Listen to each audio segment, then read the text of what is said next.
This is the IHN Show.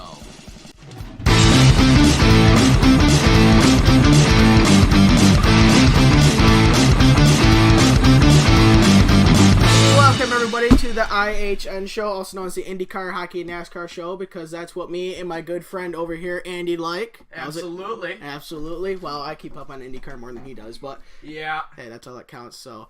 anyways, this is episode 1. We will plan on doing this 2 or 3 times a week. Yeah, something like that. And our goal is probably twice a week, 3 times if like something major happens. Yeah. You know, probably like the NHL free agency going on. Oh yeah. We'll get to that later. Oh my gosh, I can't wait to talk about that. That's gonna happen later. But, absolutely. It's called, like I said, the Indycar Hockey and NASCAR Show, because that's what we'll talk about. We may touch on a few other things. Yeah. Maybe some other sports, you know. Oh, congrats to the sucky Tigers. They lost again. Yeah. It is IHN, so we'll go in that order. IndyCar's first. If you want to skip it, I'll put when we skip over to hockey into the link what time that happens. And if you want to skip to just NASCAR, again, put that link in the, or that time, at what time that flips over, we start NASCAR. But IndyCar, they were at Road America for the Kohler Grand Prix at Road America. It was, my notes are, it was 55 laps at the 4.014 mile road course. At Road America, everybody knows, it's a very famous road course. Yep. Probably the most famous in America, besides maybe the Circuit of the Americas in Austin, Texas. I think it's in Austin. Who knows? Somewhere in Texas. That race, Joseph Newgarden from the U.S. ended up winning that race. I think he's Penske, so I think they're Chevy. Yes, Penske is very much Chevy. Like I said, it was a 55 lap race for 221 miles. The race average speed for Newgarden was 132.101 miles per hour. And the pole speed for that race was 140.021. So on a pretty much a 4.2 mile track for the most part. That's a fast pole speed. In my opinion, the race was fairly boring. I mean, there's 2 lead changes. There was 0 cautions. And the entire race was ran in 1 hour, 40 minutes, and 16 seconds from the green flag to the checkered flag. Holy crap. So, they moved along, but it's... Yeah. I don't know, it seems kind of boring. Like, Joseph Newgarden led 53 laps, and Scott Dixon led the other 2. And that was just because I'm sure Scott Dixon was in second, and when Joseph Newgarden went into the pits, Scott Dixon led 2 laps, and then Dixon went into the pits, and Newgarden was right back in front. Look at that.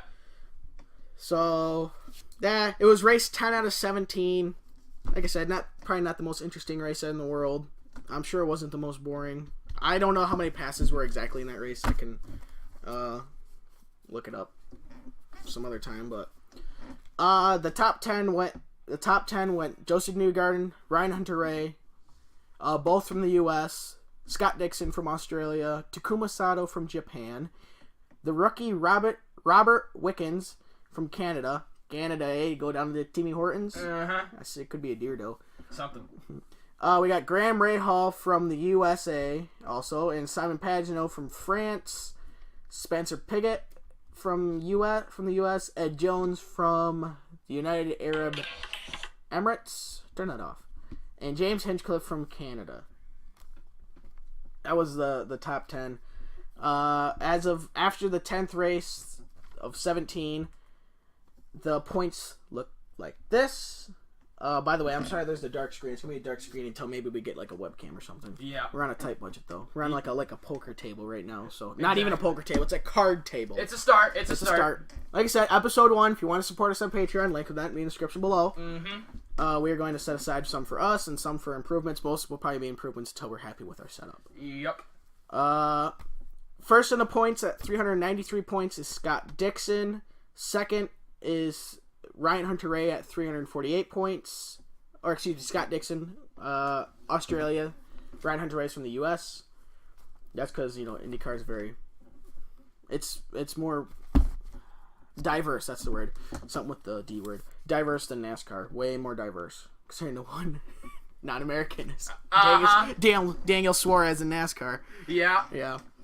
Alexander Rossi, also from the U.S., even though it doesn't sound like a U.S. name, is also at 348 points, tied with Ryan Hunter-Reay. Joseph Newgarden, who won the race, is at 343 points from the U.S. From Australia is Will Power at 328 points. Also from the U.S. is Graham Rahal at 278. The rookie Robert Wickens from Canada is at 274. Simon Pagenaud is at 255 from France. And also from France is Sebastian Bourdais at 235. And at 10th is Marco Andretti from the U.S. at 232. So, I mean, pretty much from... I mean, Scott Dixon has almost a 50-point lead right now. And Alexander Rossi and Ryan Hunter-Reay are tied. Joseph Newgarden, he's 5 points behind the second place. Will Power's kind of up there. Will Power was leading before the duels in Detroit, and then...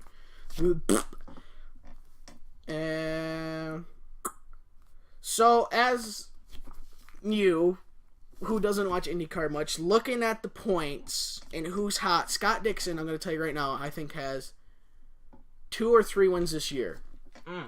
Ryan Hunter-Reay has 1. He has one of the duels in Detroit. Alexander Rossi, I think, won last week, wherever they were. Yeah, I think he won last week. Maybe not.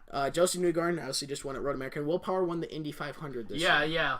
That was the only race I watched. So oh yeah, it's Indy 500. Yeah, I mean, if you like racing, you watch the Indy 500. And then you wait 2 and 3 hours, and you watch Coca-Cola 600. Yep.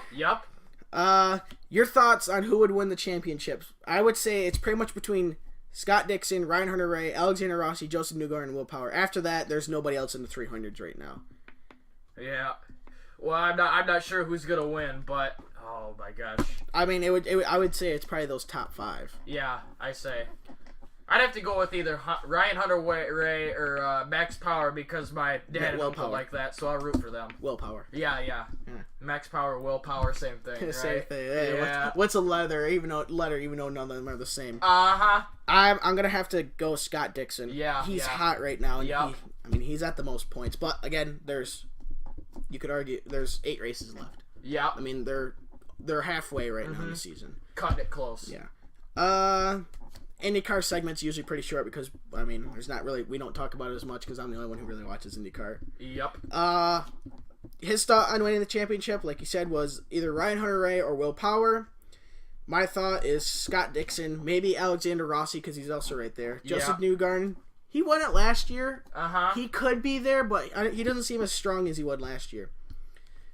The next IndyCar race is very much a fan favorite. It's at the Iowa Speedway. Yep. It's Iowa Corn 300. Like they couldn't come up with a better name. Iowa Corn. Come on. Pretty corny. I gotta get some sound effects. Pun intended. Yeah. That's on July 8th at...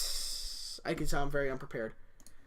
I meant to write down the time and I forgot. I'm assuming it's... I think the Iowa race is it's a Sunday, so it's not a night race. Something. I believe. So, Iowa Corn 300. That is at... Even though they don't even go 200... They don't even go 300 miles. Really? Must be 300 laps then. It's 300 laps, yeah. Yeah. Because, well, the track's a 7/8. 7/8 of a mile. Oh, okay. So, I don't know why I think they just go by laps. I don't know. Yep. Pretty screwy if you ask me.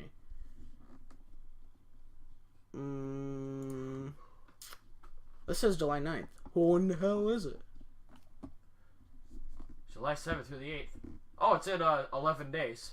Yeah, it's in 11 days. Okay, so now we gotta find the time. Oh, this is wrong. Oh, this is from last year.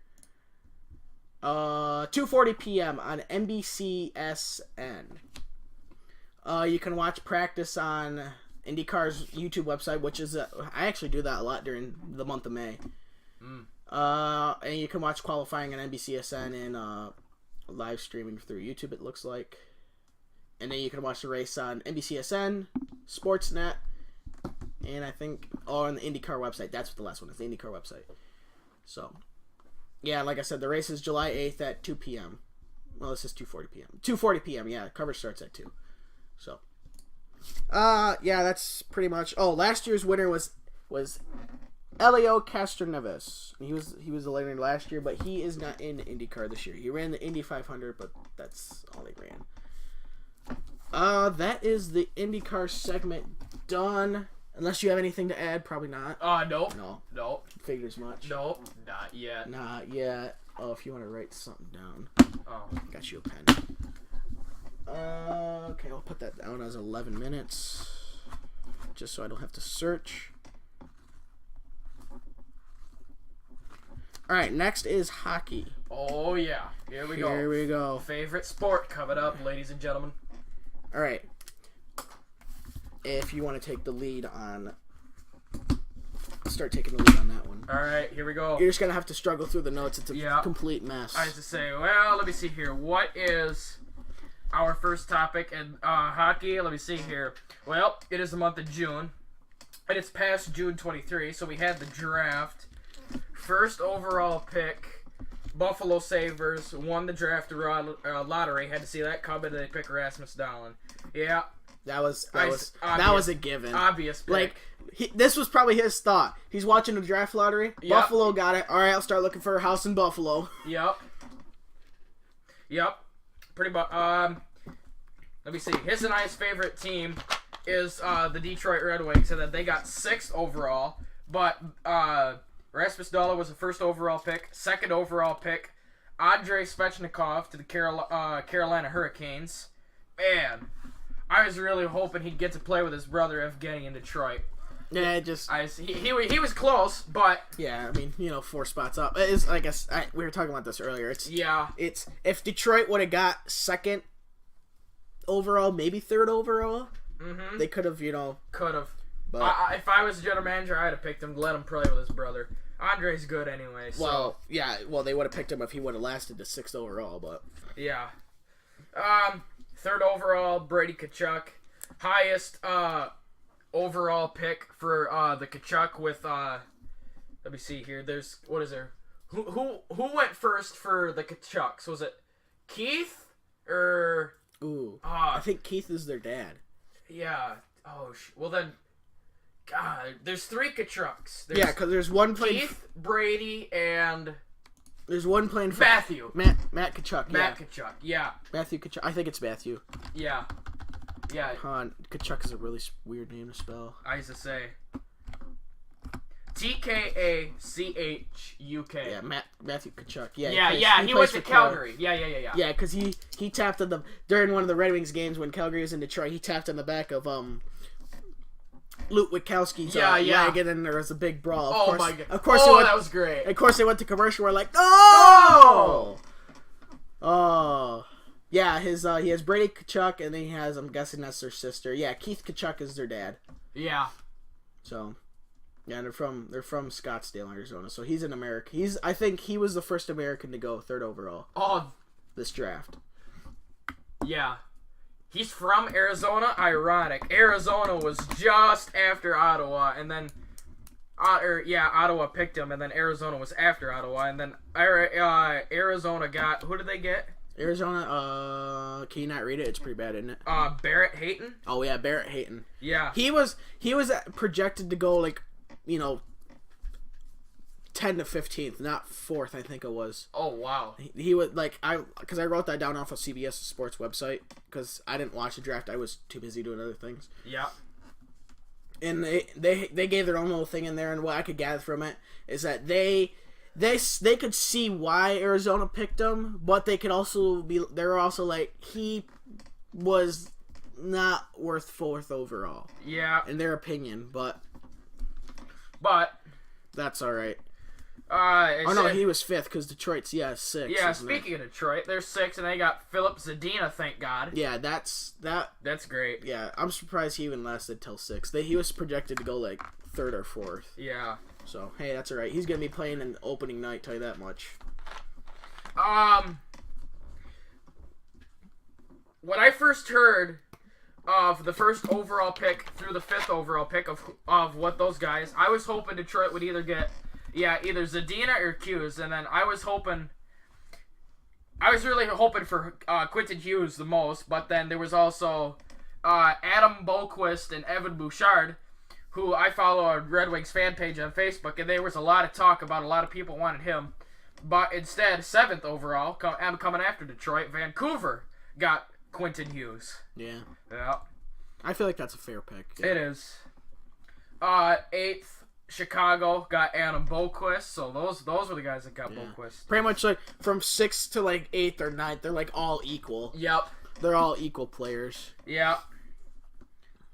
Oh. The Rangers is picked. They got, what is that, 9th? Yeah, 9th. You're gonna butcher that name. I think it's Russian. Yeah, it is Russian. Is it Vitaly Kraterov? I can't remember. Vitaly Kraterov. It might be. Because Edmonton got that Evan Bouchard. Who was that? Or 10th or 11th? Who are you talking about? Evan Bouchard after the Rangers. He got 10th. He went 10th, yeah. Went to Edmonton. Shut up. Oliver Wahlstrom to the New York Islanders. Yeah. So, you can look off that and read it. Yeah. So, Noah Dobson, 12th. Ty Dellandrea from our very own Flint's Firebirds going to my second favorite team. I couldn't be more happier for him. Oh. Yeah. Oh, yeah, because the Islanders got Oliver Wahlstrom and Noah Dobson. Yeah. They were 11th and 12th. Yeah, and then... what was that Russian guy's name? I think you got it right. Vitaly Kravtsov, that's it. Kravtsov. Yeah, something like that. Next is the Philadelphia Flyers. Joel Farabee. They say that he's... This is off of CBS Sports website. They said he's a 200-foot player, which in this and the modern day NHL is very much important. Yep. They said that he's very smart. He's a good skinner. Yeah, he skins people alive. Yep. He's a very good skater. And he has potential to be a good all-around player. Yeah. So, if I had more time, I'd write down the stats of these guys and we could compare them. But hey, we don't. I didn't. So that sucks. 15th overall, Florida Panthers. I've heard of Grigory Denisenko. That's nice. I would have said Georgie or something. Yeah. That's not even close. Yeah, Georgie. He's 5'11". It's kind of. He's all right. He's kind of on the shorter to end. the Florida Panthers left winger. Yeah, goal scorer. He's got plenty of highlight potential. 16th. Our biggest rivals, the Colorado Avalanche. Martin. Caught. Yeah, right winger. Czech. Czech Republic. 6'2", quick shot. Good passer. They say he's probably not going to be a superstar, but he could be a valuable complement to the Avalanche, especially if you have like McKinnon and Landeskog out there. Yeah, they could. Yeah. 17th, one of my other favorite teams. Ty Smith. I hear he's got a lot of potential. He could be an all-star. He could. Is what I heard. Yeah. Yeah, I used to say he's like OP for how young he is. Yeah. Or something. Wait, they're all 18, but yeah. Yeah, he goes to the New Jersey Devils. 17th. New Jersey. They say he's a smart, sound player with a great skating ability and has a good defensive instinct. Two-way, hot dang. He is a legitimate two-way player. Threat, yeah. Huh. Oh, they say if he develop his offensive game, he'll become a legitimate two-way threat. I say that's going to be awesome. Yeah, I could see him. If he grows enough quickly, the Devils have a huge chance of winning the Cup because they made the playoffs this year. So. Yeah, but hey. Yeah. Look at the Ottawa Senators, though. Oh, exactly. They were in the Eastern Conference Finals last year, and here they are. And here they didn't even make the playoffs. Yeah, they get the third overall draft pick. Yeah, they got third. Yeah. Blue Jackets, 18th overall. Liam Foudy, center. This seems to be a little bit of a reach for Columbus at 18. They say he's a fast skater. Gotta have that speed. He's also one of the most athletic players in class, as his mother, believe it or not, was an Olympic sprinter, and his dad was a CFL player. Hot dang! So he's been around some athletes. Yeah, well, they say the Devils are Devils. That's the last team. Numbnuts. Today's Numbnuts of the day. They say they're banking on his ability to harness that raw athleticism out of him and develop his two-way game more than what he's not. Yep. So that. I could. That's all right. You see that, all right? Oop. Philadelphia Flyers. Jay O'Brien. 19th overall.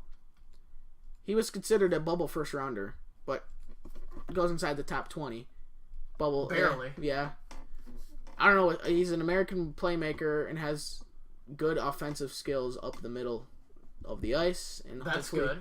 Obviously, he's going to go to college for another year because this says, and he'll hope to develop further at Providence College. So obviously, he's not going to play in the NHL next year. Oh yeah, right. Which I said yesterday. I didn't say. I thought to myself, I'm pretty sure. I was like, That Rasmus Dahlin's going in the NHL. well, right for away. sure. But yeah, I said once you get about to like 14th, 15th. Once you get lower, once you go 14th on down, you start him in the ECHL. ECHL, or they finish, let him grow. or you finish them in college, and then you bring them to the AHL. It's So, but if you're like 10th and above, you're most likely going to start in the AHL or right in the NHL. Yep. And if you're 5th and above, I say 5th or 6th and above. Philip Zadina. I'm thinking AHL. No, he's going to start in the NHL. Either one. I see, because it says right here he's arguably the second best goal scorer in the draft. I would say probably. I think it's behind. Ottawa Senators got 4th draft pick, not 3rd. Oh yeah. Yeah. They say that Svechnikov I think is the highest goal scorer. If not, it was Kachuk. Yeah. Because I used to say. Yeah. LA Kings, their first pick. 20th overall center Rasmus Kupari. Smart two-way winger. Better in his own end than he's in the opponent's, which is kind of the bass backwards, to be honest. Well, ain't nothing wrong with a defensive forward. No, but I used to say, if he plays in front of the net at both ends, yeah, that'll be very good. I used to say he can cover this instead of, I know, but yeah, there's ups and downs with the center crashing in front of the net like the defensemen do. Well, they say he's a instead winger. of him playing up at the point. Yeah, they say he's a winger, so. They say he's a good skater and has and then make him two-way. Yeah, two-way. You could see him as a two-way forward. Yeah. Next is the San Jose Sharks, 21st overall. Defenseman Ryan Merkley. Probably wouldn't have went a lot higher if he weren't for the character concerns. Well, he probably would have went a lot higher. Attitude and gamesmanship. Oh, so he's his ego's higher than his IQ. It seems like. Oh, but has a high risk, high reward sort of pick for San Jose. So I think physical. I think in the NHL, once he gets in the NHL or AHL, they'll put him in his place. Yep. He is a little bit on the smaller side, but is a dynamic offensive defenseman. So kind of a two-way defenseman. We found the next Bob Probert, I see. Yeah. Rob Probert, just 20 years later. That's great.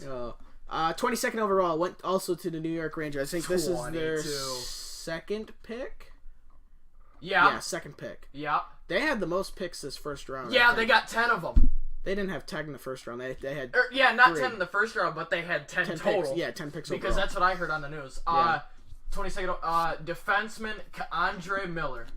Andre, I bet the K is silent, so it's Andre Miller. Yeah, something like that. Whatever it is. He's a fairly tall dude. 6'4", hot, dang, quick and strong. That's a nice pick. Yeah. But he has pretty raw talent at this point. He's only 2 years removed from converting from a forward to defenseman. So he's kind of two-way right now. But if he can develop more of his game in college, he could be a really good pick. Yeah. Yeah, they could see him. They'll probably play him in the AHL. It looks like he's gonna play college another year, and I bet the year after that he's gonna play in the AHL, and then maybe the NHL. Ducks, 23rd overall. Your second favorite or third favorite team? Yep. Center Isaac Lundestrom. Lundstrom or Lundestrom. It might just be Lundstrom. Kind of like Lidstrom. Yeah. Lundstrom. Yeah, it's his brother. No. Yeah, younger brother. Powerful, smart. Solid pick. He's like you said, he's a center. Can do a lot of things right. Not the most explosive or exciting talent in the class, but I think he could be a good complement with Corey Perry. And maybe with Ryan Getzlaf. Yeah, he could be a good complement to them. Perry and Getzlaf are Lord only knows how many years away from retiring. It'll be pretty soon here. Yeah. I'd say within the next 7 years. 7 years they're retired. 24th overall, went to the Minnesota Wild. Defenseman Philip Johansson. Johansson, don't care how you pronounce it. I think it's Johansson. Mm-hmm. We think it's Johansson. I do. He was projected to be a second rounder. But, I mean, he's pretty close to the second round. Yeah, at the beginning of second 24th round. in the first. And there's not much about his game that really jumps off the page like the first 6 or 7 guys. But he could turn into a decent defenseman. It's kind of a reach These guys think it's kind of a reach, but maybe the Wild really wanted a defenseman. That's fine. So, and that's kind of like the best. I mean, there's not many defensemen after that. Oh, a lot. Only a lot. Oh, yeah, like, I don't know. Yeah, all disregard what I just said, because all like, except 2. All except 2 or 3 people are not. You know what? Yeah, I'm just gonna shut up right now. 25th overall, St. Louis Blues right winger Dominic Bach. Good value pick. Traded to Toronto to get into the spot. So. Oh yeah, that's right. He's German. Yeah, yep. I saw that. High end offensive ability. Good lord, I can't speak. What about that? Quick hands, vision. Yeah. Good vision, shot capability of finding small openings. All right, pick the puck in that gums ball size hole. I said through it, not explode it. Nice. Very capable of roasting a defender 1-on-1. That's nice. I could see this working out for the Blues because they had a really good start, but then they kind of tanked halfway through towards the end of the season. Oh yeah, they were one of the few teams to just barely miss the playoffs, along with Dallas. Yeah. I mean, because they were like leading the NHL behind Tampa. Tampa was just killing it. Yeah. 26th overall, Ottawa Senators for their second pick in the first round. Defenseman Jacob Bernard Docker. Another surprising off the board pick here. Isn't the most exciting pick and wasn't expected to be picked in the first round. Solid, smart player. Could be a top 4 defenseman one day. So first or second line defenseman. So yeah, medium high top 4D. Yeah. Yeah. 27th, Chicago Blackhawks. I think this is their second pick as well. Yeah. Defenseman Nicholas. Oh my gosh. Boudin. I can't pronounce. Bodine. Yeah, something like that. I think it's Bodine. I think he's a super Swede, isn't he? Could be. Is he Swedish? It looks Swedish to me. It does. Just also by how they spelled Nicholas. Nicholas Bodine. Bingo. 27th pick. Yeah, he was 27th overall. You know that. Oh, he already has a. Nope, from Quebec. Quebec. Okay. Canadian. Yeah, okay. France. Oh yeah, French. Because Quebec's the French part of Canada. Anyway. He's a French Canadian, pretty much. Anyway. All right. Thank you, Wikipedia. Not sponsored. They say he is a second defenseman in the first round with. Oh, I'm sorry. The Blackhawks take their second defenseman in the first round. So both their picks were defensemen. Yeah. Because they have Chicago has some pretty old defensemen. Like Brent Seabrook, some other dude, this other dude, and some other dude. I don't know. Promising prospect, a lot of things. Bit undersized, but very mobile. Smart, skilled, speedy, and good understanding of the game. Yep. 28th. Aha! We got another Lundqvist going to the Rangers. No. Lundqvist, yeah. Lundqvist. Yeah, something like that. That's definitely Swedish. That is Swedish. If that's not Swedish, I don't know what is. They say defenseman Niles Lundqvist. Whatever. I think it might be the case. Silence. So Lundqvist. Yeah. Lundqvist. Puck-moving defenseman. Ability to join the rush. Good skater ability. Pass well. Not the flashiest player, but solid two-way game. That's nice. So, with the Rangers, I think that could be really nice. Toronto with their first pick. We got another Rasmus here. Another defenseman, as always, Rasmus Sandin. Not Sundin, even though he played for Maple Leafs. Sandin. Yeah, it's dang close. Don't get close. much closer than that. One letter. Oh my, cutting it close. Oh, boys. Needed defenseman, depth to the organization, good speed, mobility, and high hockey IQ. Should fit well with Toronto. I don't know. I don't agree with them saying Toronto's trying to rebuild. I don't agree with that either because they made the playoffs. Well, and they did okay in the playoffs. Yeah, I think they made the playoffs this year. Because another thing I wanted to talk about the Maple Leafs was, like what you said. I don't agree with the rebuild. One, they made the playoffs this year. I think they made the playoffs. Two, John Tavares was talking with the Toronto Maple Leafs organization about leaving the Islanders, becoming an unrestricted free agent, and signing with the Maple Leafs. Yeah. Yeah. So, if Toronto Maple Leafs organization signs John Tavares, they're not rebuilding. Yeah. So. Yeah, Toronto, they lost to Boston. That's right. Yeah, in 7 games. Oh, yeah, 7 games. Oh, yeah, I remember watching the last. I watched. Oh, my. That sucked. Oh, I was so mad. That's right. Boston lost in this next round. To Tampa. Yeah, that's right. So yeah, I don't agree saying Toronto's trying to rebuild. Yeah, I could see them adding maybe another defenseman. A more consistent goaltender. Frederick Anderson, they say he's not the most consistent guy. Yeah, Frederick Anderson, also known as Harold Bluetooth. Harold Bluetooth. That's Frederick Anderson's nickname. I watch a guy on YouTube, he calls him Harold Bluetooth. Oh my god. Gosh, that nickname is funny. That's great. It is. I haven't heard that before. So yeah, I don't agree with the trying to rebuild thing. No, but they could build good defensemen in order to they can win improve, a couple years. But not with them oh crap, what did I just click on? Hit the back button. There you go. Ads. Okay.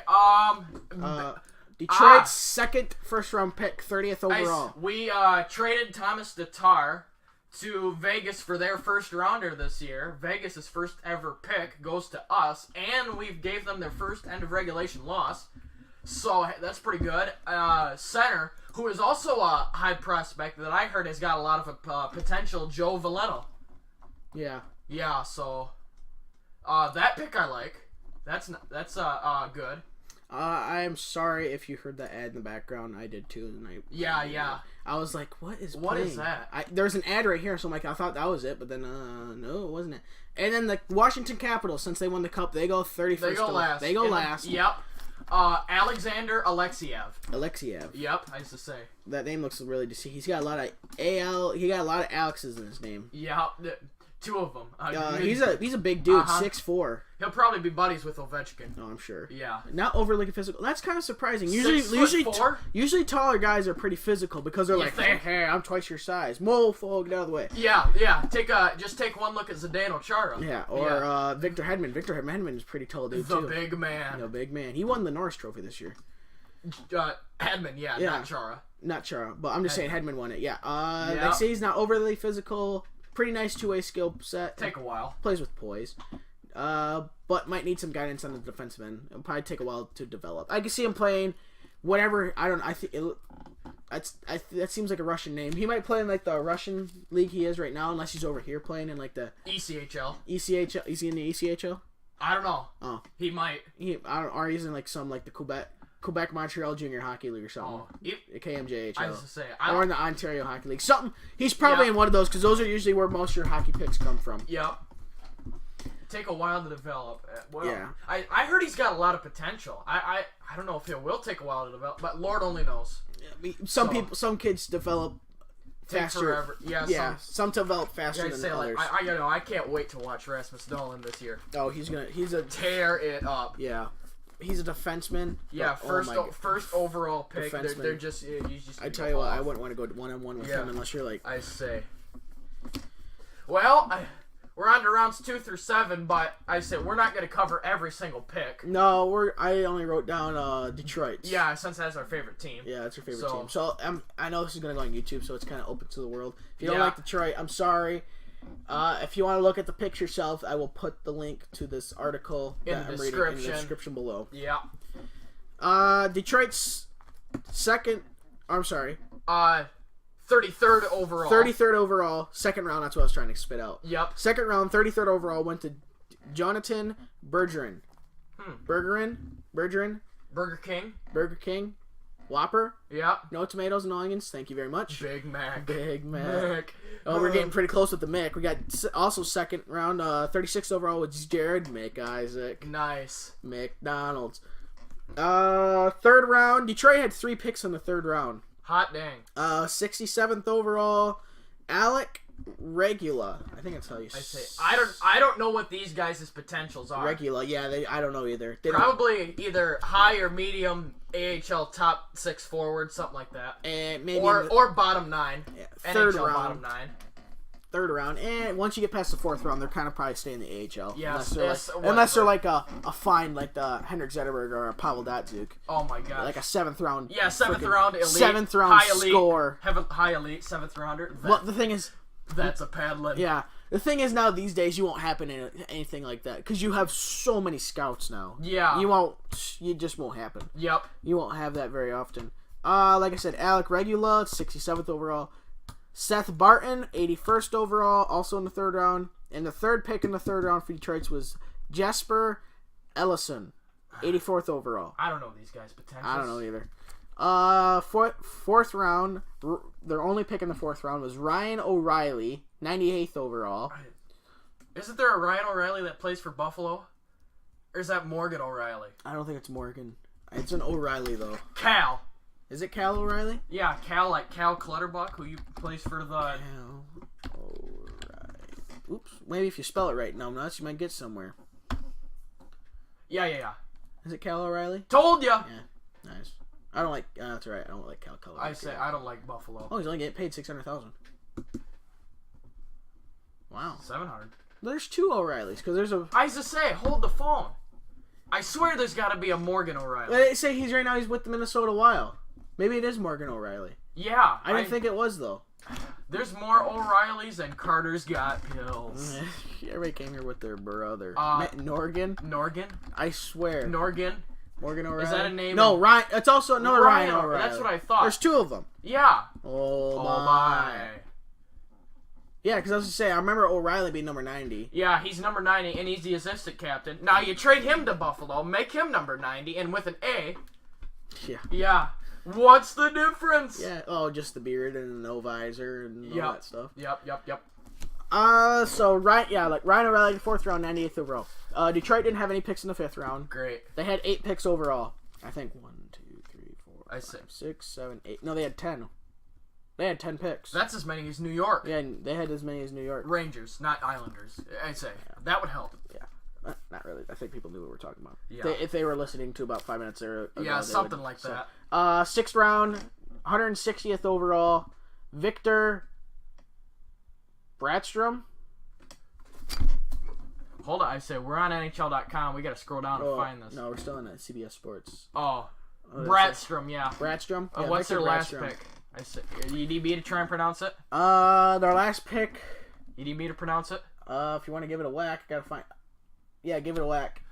Otto Kevin Mackey. Kevin Mackey? Yeah. 191st overall. 191st. Turns out to be a high elite. Yeah, high elite. Yeah. Heinrich Zetterberg, 2.0. Mm-hmm. On a stick. Yeah. Yeah, and in case you're curious, the Capitals, they had the 217th pick. I'm only saying this because there was 217 picks. They had Eric Florchuk.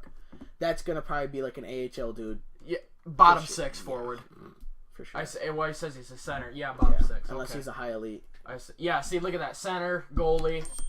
All the defensemen were picked first, so then that means all the centers, wingers, and goalies were down at the bottom. So... Yeah.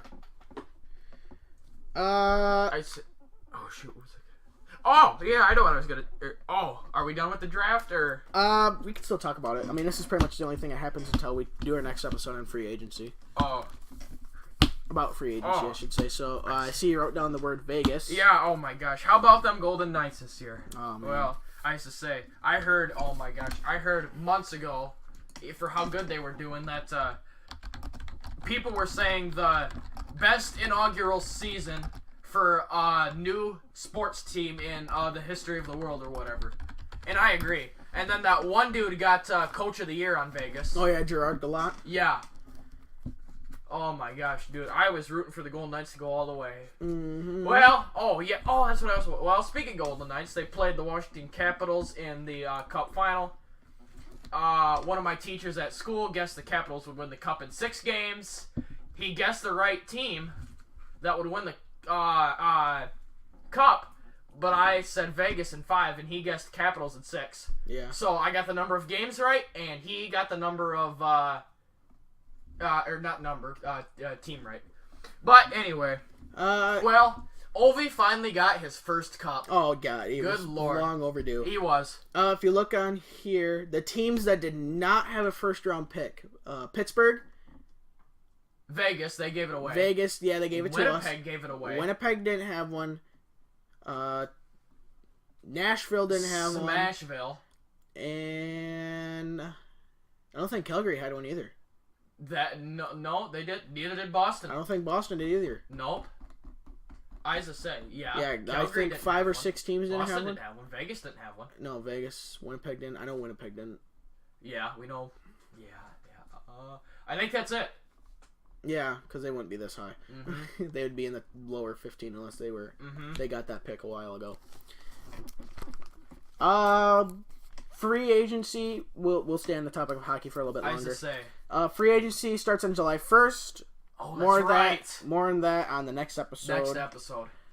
Which is hopefully going to happen before July 1st. I'd suck if it didn't. Cap space. Cap space. We'll also talk about cap space at that time. Oh, yeah, I say that always increases. Yeah.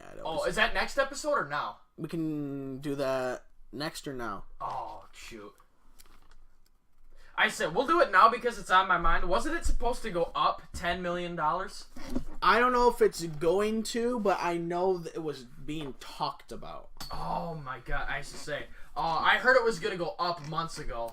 I know. I saw a thing like it was gonna go up to like 87, 82. Is it 82 or 87? 82 or 83. It's somewhere around there. Yeah, because right now it's at 76, I think it is, on NHL cap space.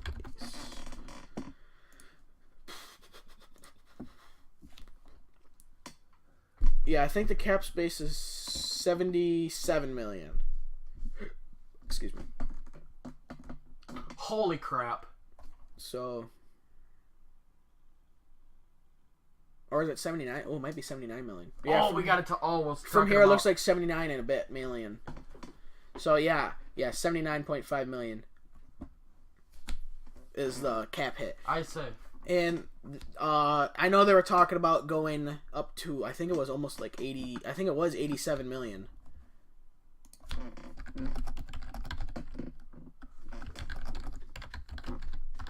I think it was 87 million. We're just looking on websites right now. Yeah, I'm just trying to find it. Last season, the cap was $75 million. Okay. This was... When was this posted? Oh, not too long ago. I said, yeah, because next season... So, yeah, it was 70... Oh, it will increase to 79.5. So, it is now 79.5 million. You've got to be kidding me. They said it was... Oh. So, well, they said it was either going to be like 79 or like 84 or something. Mm-hmm. So, it's the 7th straight season the cap has grown since the lockout shortened 2012-2013 season. I mean, that's $4.5 million more for a team to play with. That's a lot. I mean, that's a decent player to sign right there. What? Oh, yes. I mean, because everybody's going to get $4.5 more million to throw around. Mm-hmm. You know, even though like teams like Carolina, Coyotes, and they don't have that money. Yeah. I heard. Oh shoot! I heard not too long. The teams that with the highest chancing of relocating were Florida and Carolina. Yeah, Florida. Yeah, they don't. Florida hasn't made a relocation at all. Mm-mm. They're an expansion team. Arizona is a relocation team. Yeah.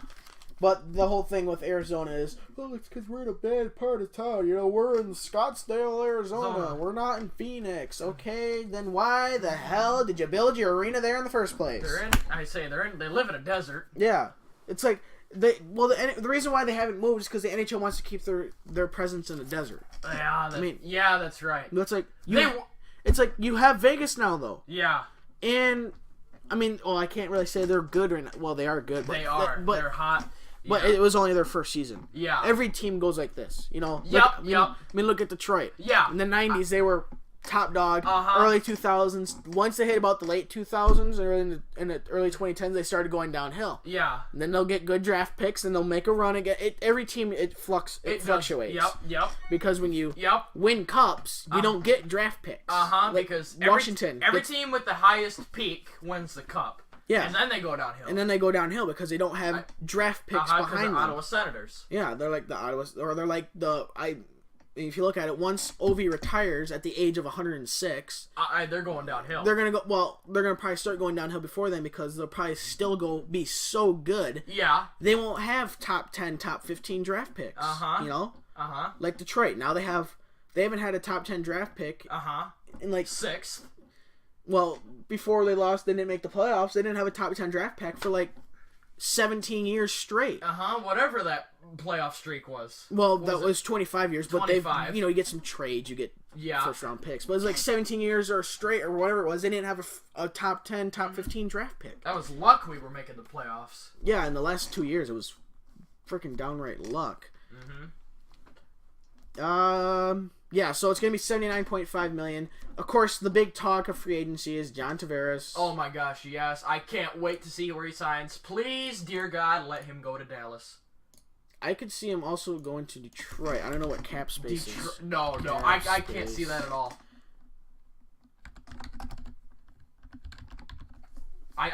No, there's no way. You never know. I say. Well, what do we got for free agents right now? I'd have to look at the free agency Joe list. Thornton wants $8 million. Oh my god, Joe Thornton's too old. Yeah, these are all the unrestricted free agents. I could list them off. There's a whole lot of them. All 100. 100 times 4 pages. I'll only do like the top ones that are actually good. Obviously, number 1 is Joe Thornton. $8 million. Good lord. Yeah, he had $8 million. Rick Nash had $8.2 million. Paul Stastny, 7.5. Mike Green at 6. Our very own Detroit Red Wings. Although I feel like on July 1st he's gonna resign with Detroit. Oh, you're kidding. I really feel like that. I would. Yeah, I'd think in Detroit. That, yeah, because Detroit offered him a contract that I heard. Yeah. Yeah. Each at $5 million is Thomas Plekniak and Thomas Plekanec. Okay, and then Carl Lettinen. He's a goal. Kari Lettinen. I'm sorry. Oh my gosh! I hope he resigns with Dallas. Yeah, he's their goalie. He's great. He's a goalie. He is great. Yeah, he's first goalie. Toby Enstrom from Winnipeg at $5.75 million. Holy cow! And then John Tavares, he's only getting paid $6 million. Yeah, I can see why the hell he wants to get out. No kidding, $6 million. That was a freaking steal when they re-signed him. Holy smokes! Valtteri Filppula, $5 million cap hit for the Philadelphia Flyers from the Philadelphia. Yeah. Here's 2 Vegas players. James Neal, $5 million cap hit. If Vegas was smart, they'd re-sign him like right now. 11. Need me to pronounce that? Mikhail Grabuskov. Nope. Grabowski. Mikhail Grabowski. Yeah, something like that. Yeah. I haven't seen him play all that much. Oh, I for Vegas. Feel. Paul Martin. He didn't play last season. He didn't That's play. Right. He used to play for San Jose. Yeah. Jason Garrison. 13. $2.5 million cap hit for Vegas. 14th. Ooh, Yaroslav Halak. That's a goalie for. The thing is, the Islanders don't have very many good goalies. No. He's at a $5 million cap hit. Jack Johnson. Oh, Jack Johnson. He's a free Columbus. agent. Hot. So is JVR, James Van Riemsdyk. Yeah. Tyler Bozak. Oh, man. Oh, I got another. You know what Tyler Bozak's nickname is? What? Tyler Ballsack. Oh my gosh, that's great. James Van Riemsdyk, that's another good one. Nikolai Kulemin. Yeah. Alexei Emelin. I think. Yeah. Robin Lehner. Robin Lehner.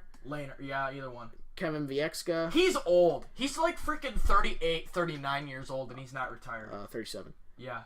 Peter Mrazek. Hey, that's a familiar name. Yeah, we know that one. Yeah. Overpaid. Yeah, he is. For what he does. Josh Gorges. Yeah. For Buffalo. David Perron for Vegas. He was a pretty good guy for them. He was insanely good. He had 16 goals, 50 assists, 66 points, plus 1 and minus 1. He played almost 18 minutes average per game. Nice. I would re-sign him if I was Vegas. Well, Vegas has a ton of money laying around right now. I think they. Yeah. What is their current cap space? $31 million. Yeah. Oh my God. They got more than enough money. Oh, trust me. They could sign Tavares in half the league by the time they run out of cap space. Yep. Yeah. So right now they actually need to sign people because they don't even reach the cap floor, which is $58 million. Yeah. So. I used to say there's a minimum and maximum. Taylor, that's right. Yeah, it's $58 million for this next season. Oh so. yeah. Yeah, they have some busy work. George McPhee he's a good GM. He actually won.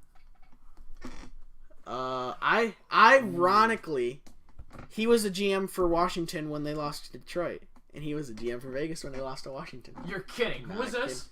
George McPhee. He's the general manager. He's the general manager for Vegas. Nice.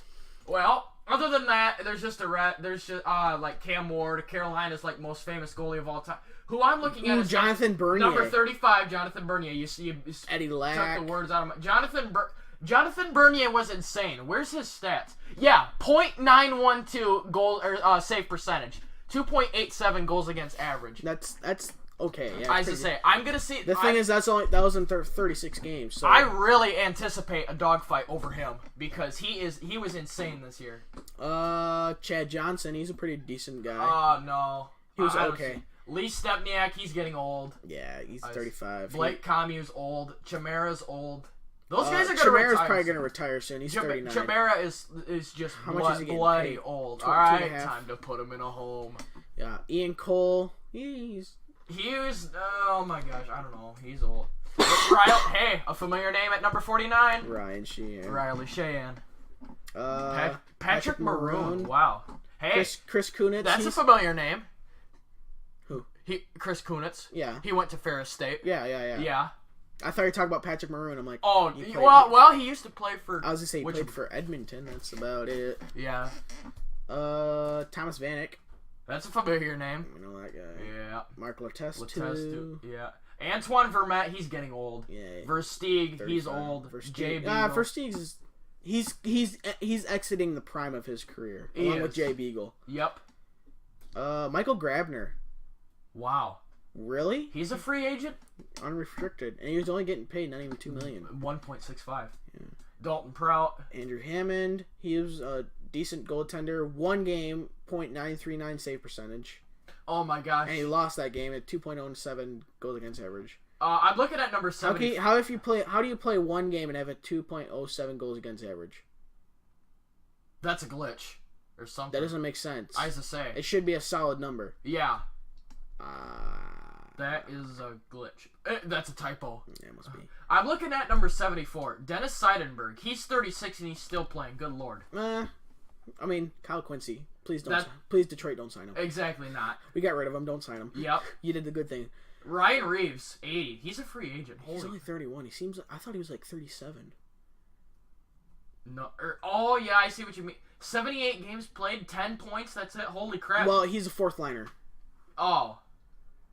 He's kind of like a rough him up, tough him up. Oh, yeah. Not like a Bob yeah, Probert, he's pretty physical too. But Roman Polak, Dominic Moore. He's pretty old. 37. Yeah. Oh my gosh. So is Johnny Oduya. Yeah. God, they only get paid $1 million. So. Yeah.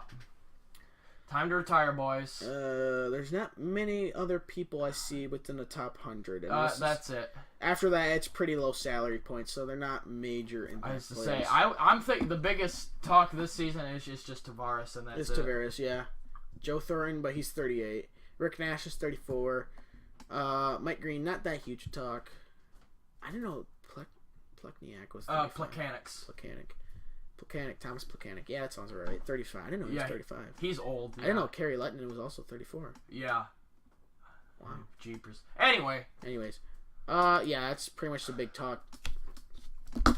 Yep. And that'll do it for hockey. Yeah, that'll do it for hockey. And then we come into the last subject of the NASCAR of the National Association for Stock Car Auto Racing. Auto Racing. Yeah. No, automotive racing. Where the hell's my pen? No, I had a Huntington one. Yeah, that one. There it is. Not Huntington. GetMoving.com Reality. 54 minutes. We're too old for this. I know. Now we have NASCAR. So I think the Academy Awards already happened, but Academy Awards, but for that, this year's Academy Award for the best fake out goes to, drum roll please, the number 78 team for Furniture Row Racing, with Cole Pern as the crew chief and Martin Truex Jr. as the driver. Yeah, it was great. Oh man, that was awesome. Something else. It was genius. I mean, they were second. Harvick was dominating the race. They were at Sonoma. Let me rattle off some stats about Sonoma. It was Sonoma's 1.99 mile road course for 110 laps, equaling, I think it was 200 and something miles. 219, just under 219 miles. It was called the Toyota Save Mart 350, but it's 350 kilometers. Yep. Because if it did 350 miles, we'd still be watching it. Yep. The race took about 2 hours and 38 minutes and 28 seconds. Pole speed was 94.597 miles per hour by Kyle Larson. And the average race speed, I'm assuming set by the leader, was 82.882 miles per hour. Yeah. So, yeah, they were, I think, what was it? After stage 2, I think the pit window was like 43 laps. So once there was 43 to go, you could pit and you could make it till the end of the race. Mm-hmm. And Martin Truex Jr. was following Kevin Harvick, I think, behind by I think it was about 2 seconds. And so what he did is, with about 39 laps to go, I think it was, Cole Pern told him, pit this lap. Okay, every crew chief does that. Mm-hmm. He's coming around turn 11, turn the big tight hairpin, but right before you hit the hairpin is pit road entrance. Yep. Right when he was coming around turn 10 and before the pit road entrance, Cole Pern said, pit next lap. So he told him to pit on that lap, but then he was coming to pit, just about to turn the pit road, he said, pit the next lap. So he did that, and, they had their guys all up on the wall, with their tires and their air guns, saying, okay, let's go, we got to make a good stop, if we want to try and win this race. Mm-hmm. Well, that scared Kevin Harvick, because at Sonoma, when you're on a road course, you're stopping and starting, you're turning hard, and so you're tearing up your tires. You get the brakes hot. You get the brakes hot, you tear up your tires, you get wheel spin if you have old tires. So that scared Kevin Harvick's crew. So the next lap, he goes and pits. And Martin Truex closing on him. So what he did when he was told to pit, naturally what you do is you go as hard as you can because you don't have to save the tires. Mm-hmm. You're gonna take them off in a lap or two. Mm-hmm. So he's driving really hard, and Harvick wasn't told to pit, so he was still driving somewhat conservative to save his tires because he didn't know how much longer he was gonna go, 5, 10 laps, whatever it was. And when they see that, he's told to pit. So he dives in the pits, and Cole Pern tells Martin Truex, stay out. And so they stay out, and they forced Kevin Harvick's hand to pit. And that's what made him win the race. Oh, yeah. Because then Kevin Harvick, he was 3/4 of a track away from Martin Truex, and he gets fresh tires. He catches up. Then Truex, with 30 laps to go, goes in, gets fresh tires, and now he's on fresher tires than Harvick, so he closes in on him. Mm-hmm. He passes Harvick. Harvick's like, well, we're done, so we might as well go and pit and hope for a caution, which there was no caution. Yeah. After that. So that one trick won the race for them, in my opinion. If they wouldn't have done that, they would have followed. If they would have done what Harvick did, they would have finished in second. Yep. If you want to beat somebody, you can't do the same thing as them. Yep. I mean, that was genius right there. That was race 16 out of 36. They're almost halfway through the season. That was also the last race that would be on Fox. The rest of the season will be on either NBCSN or NBC. Most of them NBCSN because the NBC, in my opinion, hates NASCAR and they won't put it on the big network. There was 11 lead changes in the race, so almost... Wow. Pretty short. Yeah. Well, almost 6 times as many as the one in the IndyCar race, but yeah. There was 2. I think it was 11 lead changes amongst 5 or 6 drivers. I wrote it down somewhere. Yeah, something like that. There was 3 cautions, 2 for the end of stage 1 and end of stage 2 at laps 25 and 50. And then the last day, which is like 65 laps or something. 70 laps, that makes sense. No. Yeah, 70 laps. No, 60 laps, I was right. Whatever it is. The other incident that happened was at lap 35 for AJ Allmendinger. Now, this is the video I want you to listen to. This, in my opinion, sounds really damn cool. This is going to be good. I've never heard this before, but I don't know. Hopefully the sound works.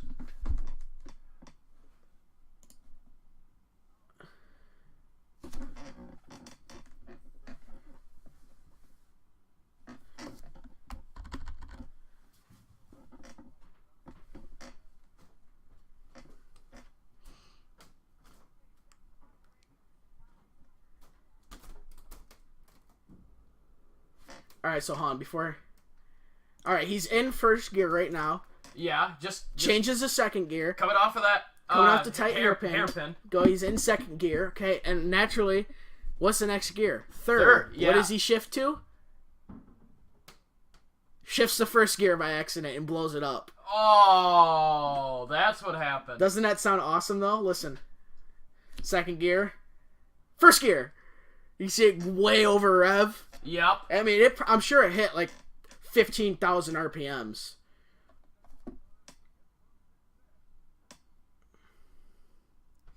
That's all I wanted. Jeez. But great video. Yeah. I'll close that because I'm sure they'll play a stupid ad. pissing me off. I like that video a lot. It just sounds cool because you got the sound of going through the gears. First goes down a little bit, the second, then woo, right back to first. Ooh, oops. I know Kevin Harvick did that last year at Pocono when Ryan Blaney won that race. Because at Pocono they shift in the corners because they go so slow. Yeah. And since they hit 200 and some odd miles an hour, they have a high shift point. Yeah. I think it was coming off of turn 3, coming down the front stretch, you shift about where the flag stand is. Yeah.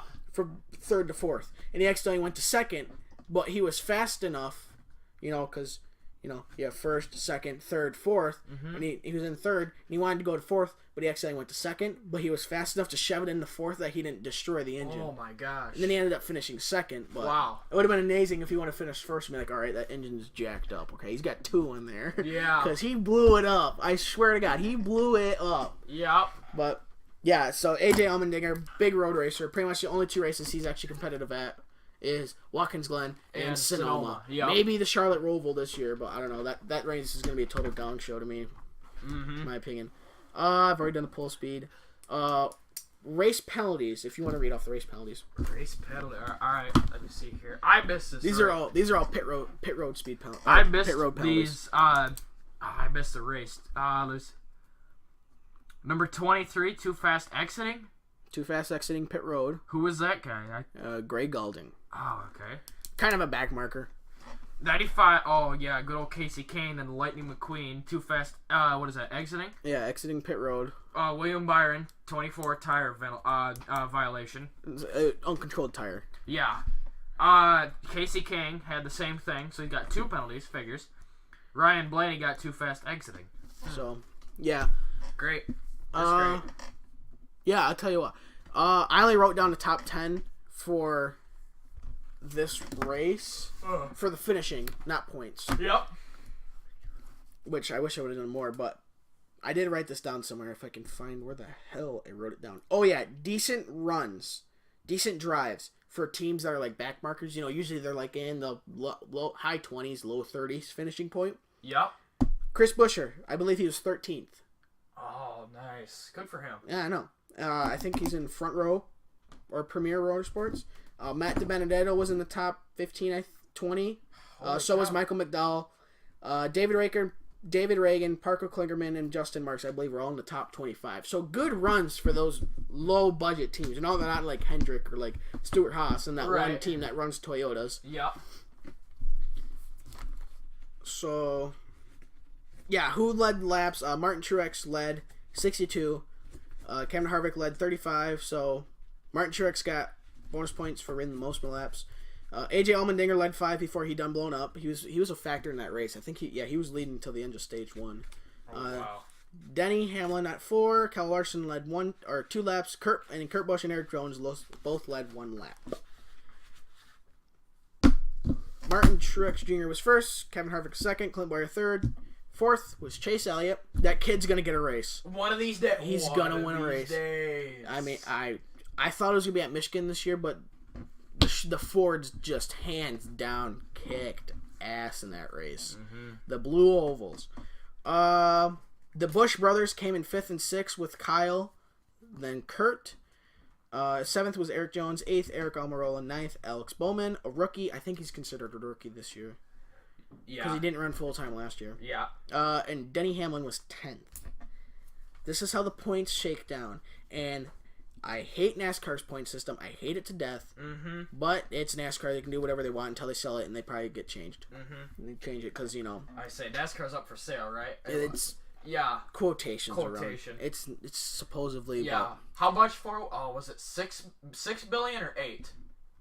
Well, when Formula One got sold off to a media group, I think it went from $6 billion, and NASCAR is bigger than Formula One, so it'll probably go for like $8 or $10 billion. I'm sure, and it's gonna be from like a large company, like a big media group, because they have the money to piss around. Yep. Of course, they'll probably ruin traditions, and oh yeah, the Coke 600 doesn't make money. You're off the schedule. Yep. Kyle Busch is leading the points at 696 points with 25 playoff points. Kyle Busch is first? Yes. I say Harvick second. Harvick second with 5 wins. I think Busch has 3. But it's also Busch has better finishings. Yeah. Harvick's at 624 at 26 playoff points.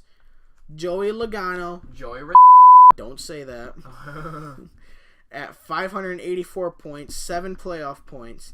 Brad Keselowski, the good old Michigan boy. Yep. Look at that. He's at 554 and 4 playoff points. Martin Truex Jr., who won that race, he has 3 wins this year now. He's at 546, so very close behind Brad Keselowski in 8 playoff points. Not far behind Martin Truex is Clint Boyer. Clint Boyer's having a hell of a season. He is. 2 wins, 554 points, 2 points behind Truex, but he has 2 more playoff points at 10. Oh, I'm sorry, no, Truex has 18 playoff points. I'm sorry, I misread that. So Clint Boyer has 10, so he has 8 less. Kurt Busch is at 524, 2 playoff points. Denny Hamlin's at 505 with 2 playoff points. Larson, 472. Eric Almirola, 1 point behind at 471. Both of them have no playoff points, which is kind of amazing to me. Ryan Blaney has 4 playoff points and has a 466 regular points. And what place is he in? He's in 11th. Oh my gosh, he's doing great. He's doing pretty good. And there's still a lot of season left, too. There's 11 races. There's 10 races. Yeah, because they have 16, so they have 17 through 25. Yeah. 26. No. Yeah, 10. That was 11th. Jimmy Johnson is 12th at 519 with 0 playoff points. Chase Elliott, is at 511. Eric Jones, another Michigan boy, 576. Also, Alex Bowman at 363. And Ricky Stenhouse Jr. is at 346. Those 4 guys also have 0 along with Jimmy Johnson for playoff points. Paul Menard has 338, 1 playoff point for winning the stage. Austin Dillon has 5 playoff points and 313 regular points. The Mexican Daniel Suarez at 290 points. And William Byron, the big old rookie, is at 289 points. 1 behind Daniel Suarez, and he also has 0 playoff points. Great. So, looking at this, points and all that jazz, who do you think is your choice to win the championship at November at Homestead, Miami? Good Lord. Because right now, the top 3 guys, I mean, the TV guys are talking about it. The guys, people that think will be in the will be in the final 4 in NASCAR's jacked up point system is Kyle Busch, Kevin Harvick, Martin Truex Jr., and they're debating one guy. Right now, they're kind of leaning towards Clinton Boyer because he's, like I said, he's having a hell of a season right now. So, but you could choose anyone. I would say in the top 10 are going to win the championship. What I've heard, and then my personal opinion, it's gonna be right now, unless something huge change, like either they start choking, or either somebody else comes up, or Truex or Clint Boyer passes them or whatever, and then they do better than them, and Kyle Busch or Kevin Harvick falls. But if not, it's gonna be a showdown between Harvick and Busch. Harvick and Kyle Busch. Either one of those, it's going to be a throwdown for the championship. I could see that. They're going to be battling side by side for the lead at Homestead for the championship. So who do you pick out of the 2, though? Oh, good Lord. I don't know. Because you don't like either of them. No. I can't choose. And then I wrote down Jimmy Johnson, and oh my gosh, he's getting old. My dad and I think it's time for him to retire. We both don't like him. He's got too many championships, but he's got 7. 7. Yep. It's not like he has an outrageous amount. Right. No more than Richard Petty or Dale Earnhardt. Yep. Senior. Speaking of Dale Earnhardt, Dale Earnhardt Jr. will be in the broadcast booth next week at the Chicagoland race on July 1st on NBCSN. Nice. Is that his first time broadcasting, or? No, he's done races before, but not like a actual as a job, like as like a hey, I'm gonna come in the booth with you guys. Okay. All right. That race starts. I'm assuming will probably start at 2. Again, I am very unprepared because I didn't write this down. Chicagoland NASCAR race 2018. It's the only time they go to that racetrack. Starts at 3 p.m. Oh, that's right, Central Standard Time. Race starts at 3 p.m. So really, probably starts at 3:24. Yeah. Wait a minute. That says Sonoma. It's already past June 24. Oh, I'm sorry. Well, 2:30. Thehouse.com 400. That's a hell of a name. 2:30 p.m. start at NBCS. I don't think I have that channel. I have NBC and NBCSN. I don't have NBCS. You gotta be kidding me. That's a typo. I know it's a typo. It's on NBCSN. Yeah. It's not a big race. Anyway. It's alright. It's a track that I don't care for. Yeah. I don't like Chicagoland. Well, Xfinity Series did not run this past weekend. Camping World Truck Series ran at Gateway. Gateway's a pretty good track. It's like I know it's like Martinsville and Darlington mixed together. Yeah. Because it has it's a very tight track. I think it's only a mile, maybe give or take a little bit. But it's like Darlington. It's got a tighter radius on one end and a wider radius on the other. Mm-hmm. So I can just go like this. Bloop. At Gateway. I had this open. Justin Haley won the race with Todd Gilliland in second. Johnny Sauter. Nice. I think it's Marty Snyder. That's the Camping World Truck Series, right? Yeah, I don't know who this is. Zane Smith. Damn it. Zane Smith was in fifth. C. Finley was in sixth. Justin Little, I think his name is in seventh. R. Herburst in eighth. Cody Coughlin in ninth. Noah Gregson in 10th. You know the people that I know because I don't say. I wish Google would just say their name. I think it's that. Austin Hill. Yeah. Austin Hill is in 11th. Donahue. I think it's Kane Donahue was in 12th. Stuart Friesen in 13th. I've heard of him. Brett Moffitt 14th. W. Chavis was in 15th. I think it's Wendell Chavis. Yep, I'm so smart. I'm proud of myself.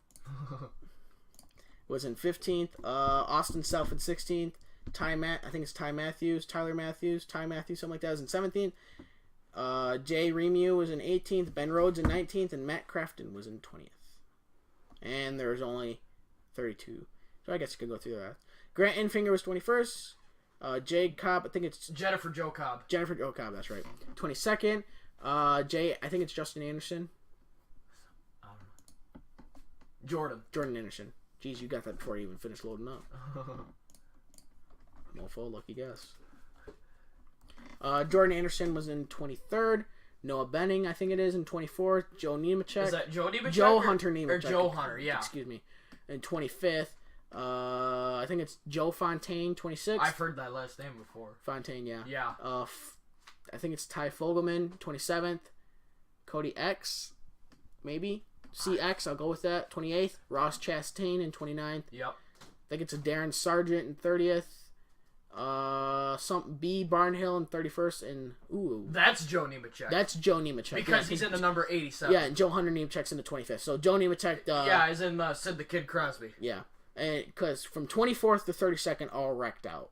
Yeah, DNF. Yeah, they all DNF. Yeah, that's it. Stupid idiots. So that's the Camping World Truck Series. Like I said, their next race is at Chicagoland on the 29th. On Friday at 9 p.m. Night race. They go night race. That's going to be good. The next race for the Xfinity Series is Saturday at 3:30 p.m. and NBCSN at Chicagoland. Yeah. So it's all three Chicagoland. All three series are at Chicagoland this weekend. Xfinity and Monster Energy are on NBCSN, and the Camping World Truck Series is on FS1. So I think that's all I got. Oh yeah. Last year's winner for I don't even know what it was called last year.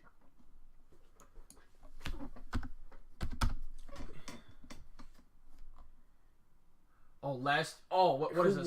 Martin Truex wins it last year. Yeah, won it last year. Yeah, that's right. Yeah. Yeah, because that was the first race of the chase. Yeah, but then he had that blue paint scheme. Yeah, the auto owners. Yeah, that was nice. But yeah, because that was the first race of the chase, but now that's moved up to between Sonoma and Daytona. Yep. And now, I think the Brickyard 400 is the first race of the chase. That's right. Because New Hampshire, if it's not, it may be Las Vegas, because New Hampshire lost a date. And I tell you what, Michigan is not too far behind, I think, in my opinion. Michigan, oh my God, there's so many empty bleachers there. It's unbelievable. Oh, yeah. Is that in July or August? The next Michigan races, I think, is August 12th. I just say, I So- got a couple of family members that are going to that race. Nice. Yeah. It'll be sweet. So, how are we pushing? Oh, an hour 15 minutes. I was shooting for an hour and a half, but That's fine. that's fine. So thank you very much for watching. The next podcast will probably be in 2 days. Who knows? 2 or 3 days. Show, I should say. 2 or 3 days, mostly so we can get some information so we can talk about Wednesday tomorrow. Maybe a big day because that's when NASCAR releases their penalties for the past weekend. Yep. And at Sonoma, I feel like there might be some because there's a road course and people might dink with the suspension. Oh, yeah, we can get off the curbs better than you. Woohoo! Yeah. You know, we're getting more airtime than a skateboard at the X Games. X board at the skate games. Yeah. Yep. So this has been the first episode. Yep. We'll see you later.